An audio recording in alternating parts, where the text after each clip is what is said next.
Arestado ang isang lalaking suspect sa pagnanakaw ng motorsiklo sa nagawang hot pursuit operation ng Dalaguete PNP bilang bahagi ng pinaigting na kampanya ng Philippine National Police laban sa kriminalidad. Ang operasyon ay isinagawa kasunod ng direktiba ni PNP Chief Police General Nicolas Torre III na palakasin ang presensya ng kapulisan at tiyaking mabilis ang pagtugon sa mga krimen sa buong bansa. Patrolwoman Judith Nicanor sa balita. Rehas ang isang lalaking suspect sa pagnanakaw ng isang motorsiklo matapos ang isinagawang hot pursuit operation ng mga kapulisan ng Dalaguete nito lamang nakaraan.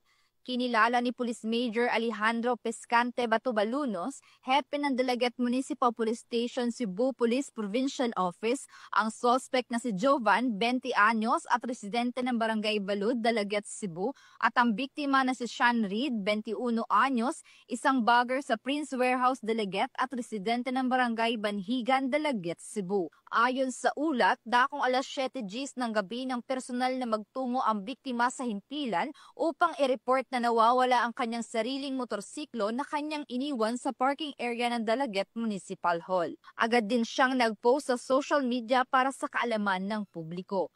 Sa kabutihang palad, isang concerned citizen ang tumawag sa hotline ng istasyon upang ipagbigay alam na natagpuan ang naturang motorsiklo sa Alcoy, Cebu. Dahil dito, agad nagsagawa ng hot pursuit operation ng mga tauhan ng Dalaguete Police Station kasama ang may-ari ng motorsiklo at sa pakikipag-ugnayan sa Alcoy Municipal Police Station ay natunto nila ang pinaghihinalaang suspect. Nahuli siya sa aktong may hawak ng isang unit ng Suzuki Rider na kinumpirma ng biktima na ito nga ang kanyang pagmamayaring motorsiklo base sa mga dokumentong kanyang ipinresenta.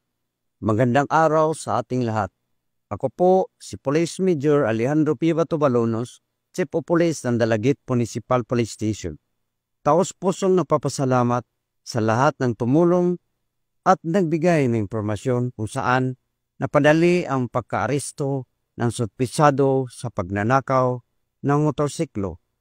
Bilang inyong Chief of Police na ikupupong iparating sa publiko na maging alerto po tayo palala, lalo na po sa mga may-ari ng motorsiklo na huwag po ninyong kalimutan na ilak yung motorsiklo natin o huwag tayo mag-iwan ng ating mga sasakyan kung sa tingin nyo na hindi po safe ang lugar. Kung sakaling may mga insidente po, okay na lang mga tao sa inyong lugar, maaari po kayong tumawag sa ating himpilan sa mga numerong ito,